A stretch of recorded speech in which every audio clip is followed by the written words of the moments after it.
Muy buenas tardes para todos, me presento, mi nombre es Santiago Buitrago. Actualmente voy a presentar mi video sobre la balanza de pagos en la asignatura Economía 1 o Introducción a la Economía, guiados por el docente Alfonso Balbuena en la Universidad Militar Nueva Granada. Resumiendo un poco, ¿qué es la balanza de pagos? Se dice que es un documento contable o un registro donde se añaden todos los movimientos económicos de un país durante un periodo de tiempo específico. Este instrumento es esencial para analizar la situación económica de una nación y su interacción con otras economías. Y gracias a esto se dividen tres grandes cuentas: cuenta corriente, cuenta capital, cuenta financiera. Y más adelante hablaremos un poco más detalladamente de qué trata cada uno. The balance of payments is an accounting record that reflects all economic transactions between a country residents and the rest of the world during a specific period. This instrument is essential for analyzing the economic situation of a nation and its interaction with other economies. The main accounts are current account, capital account, and financial accounts. El concepto de balanza de pagos tiene raíces en el desarrollo del comercio internacional y la necesidad de los países de registrar sus transacciones económicas con el resto del mundo. Primero, se dio origen en el mercantilismo en el siglo XV y entre el siglo XVIII aproximadamente. Durante la era mercantilista, todos los europeos comenzaron a registrar sus flujos con la idea de acumular metales preciosos como el oro y la plata. Segundo punto, el desarrollo en la era clásica. Eso fue aproximadamente entre el siglo XIX y el siglo XX. Con el auge del liberalismo económico y el patrón oro, los países comenzaron a registrar de manera sistemática sus intercambios comerciales y financieros. Adicional a esto, la contabilidad nacional y el desarrollo de la teoría del equilibrio de pagos permitieron una mejor comprensión de cómo los déficits y superávits comerciales afectaban a la economía de un país. Tercero, tenemos el sistema de Bretton Woods entre 1944 y el año 1971. Esto sucedió después de la Segunda Guerra Mundial, cuando se estableció este sistema y fijaba el valor de las monedas en relación con el dólar americano, el cual estaba respaldado por oro.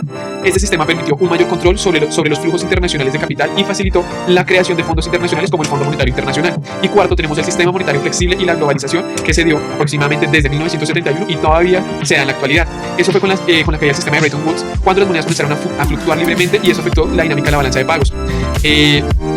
Y ya con esto pues decimos que hoy en día la balanza de pagos es una herramienta esencial para evaluar la estabilidad económica de un país y su competitividad en cuanto a la sostenibilidad política, monetaria, fiscal en torno a una independencia global.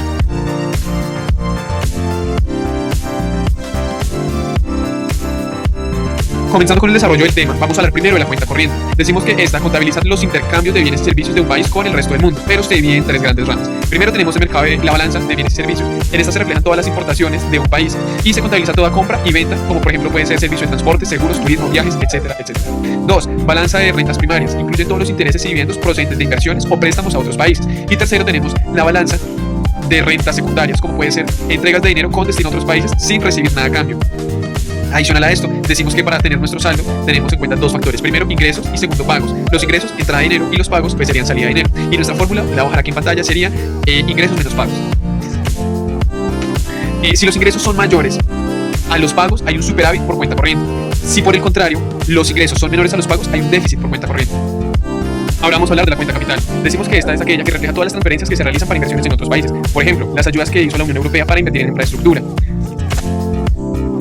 Y adicional a esta, incluye todas las condonaciones de deuda y transferencias de bienes de capital, y también contiene todos los movimientos de activos no financieros.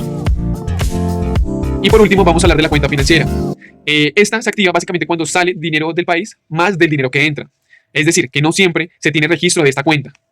Si esta cuenta se activa, los países tienen diferentes alternativas. Primero, recurren a los ahorros en divisas. Segundo, recurren a pedir préstamos en caso de que no tengan ahorros. Y dentro de esta cuenta se reflejan si un país le está prestando dinero al resto del mundo o por el contrario, un país está recibiendo dinero. Dentro de esta cuenta se tienen en cuenta dos factores que serían activos y pasivos. Cuando un país o una economía tiene un activo, se dice que tiene derecho a cobrar, y cuando tiene pasivos, se dice que tiene una obligación de pago con otro país. Esto se da pues en ciertos periodos específicos de tiempo y según el contrato o las reglas que se hayan pactado.